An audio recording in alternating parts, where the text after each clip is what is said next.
Demonstrasi digelar oleh sejumlah pemuda di berbagai kota yang menentang tindakan brutal Israel atas Palestina.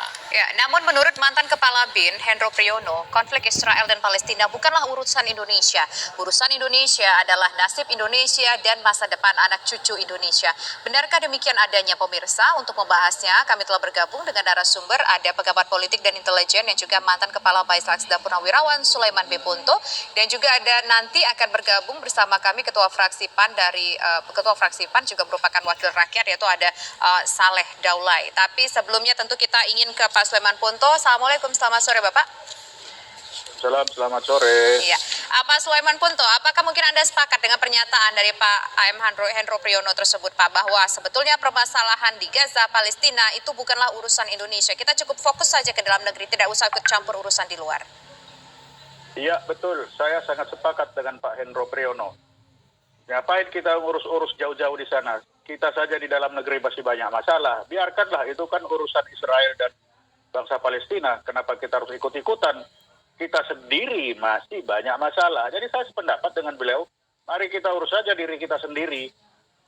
Itu urusan mereka, biar urusan mereka. Karena mereka kan dari dulu seperti itu. Kita juga tidak tahu mana yang benar, mana yang salah. Ya sudah, biar dia sendiri yang menyelesaikan permasalahan. Kenapa kita harus ikut-ikutan? Pak Sulaiman, Kita juga masih punya masalah tersendiri. meskipun sebenarnya posisi pemerintah kita, Presiden Jokowi, Menteri Luar Negeri Retno Marsudi sudah mengutuk keras tindakan dari Israel, Pak Sulaiman. Lah sekarang kenapa yang kita kutuk serangan Israel, tapi kita tidak kutuk juga serangan Hamas ke Israel? Kan sama aja. Itu Israel membalas. Kan kalau dilihat sejak awal, itu kan diganggu. Ada digangguan. Yang menyerang duluan kan dari Hamas, dari Palestina. Israel kan hanya membalas. Jadi itu balas-balasan. Dan itu tiap tahun kok, kalau kelihatannya setiap mau lebaran seperti itu. Jadi saya kira itu sudah hal yang biasa bagi mereka, sehingga ngapain kita urus-urusan. Urus saja di diri kita sendiri. Berarti Bapak nggak setuju nih dengan sikap yang diambil oleh pemerintah mengirimkan Menteri ke luar negerinya untuk melakukan katakanlah persidangan di PBB untuk masalah Israel ini, dan juga Presiden Joko Widodo sudah menyatakan statement menunjukkan rasa kepeduliannya terhadap Palestina. Bapak tidak setuju dengan sikap pemerintah seperti itu, Pak? Iya, betul. Saya tidak setuju. Saya sependapat dengan Pak Hendro Priyono. Uruslah kita masih banyak urusan di dalam negeri. Pak, tapi masih banyak.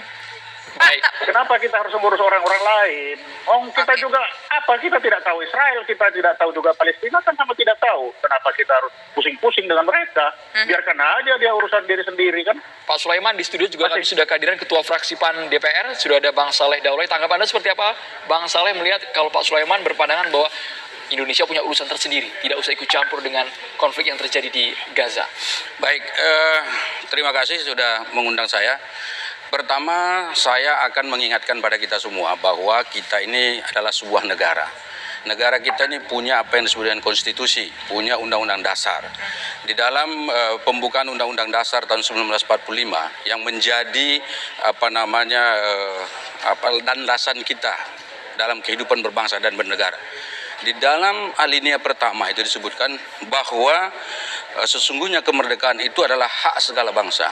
Dan oleh karena itu setiap penjajahan yang ada di muka bumi ini harus dihapuskan karena tidak sesuai dengan peri kemanusiaan dan peri keadilan. Itu jelas. Setiap warga negara kita harus mengacu pada itu. Karena itu apa? Konsep kita berbangsa dan bernegara adalah kita tidak rela jika ada satu bentuk penjajahan di muka bumi ini yang memang masih terjadi. Selama itu masih ada, Indonesia harus ikut menentang karena konstitusi kita mengatakan itu. Nah, sekarang satu-satunya bangsa di dunia yang sedang menghadapi penjajahan itu adalah Palestina. Di mana daerah itu sebetulnya ada daerah mereka gitu. Itu yang pertama. Jadi ini bukan persoalan urusan dalam negeri, urusan luar negeri, tetapi adalah urusan konstitusi. Pandangan kita sebagai bangsa Indonesia menyatakan itu. Itu yang pertama. Kemudian yang kedua, bahwa tindakan brutal yang dilakukan oleh Israel, khususnya di Gaza dan pada umumnya di Palestina, itu sudah melebihi batas-batas kemanusiaan. Jadi nilai rasa kemanusiaan kita itu sebagai anak bangsa itu terusik. Coba bayangkan dulu ya, zaman kita dijajah oleh Belanda seperti itu, dijajah oleh para penjajah, lalu kita diintimidasi, diinjak-injak dan seterusnya. Nah sekarang ada orang yang diperlakukan seperti itu. Apakah nilai rasa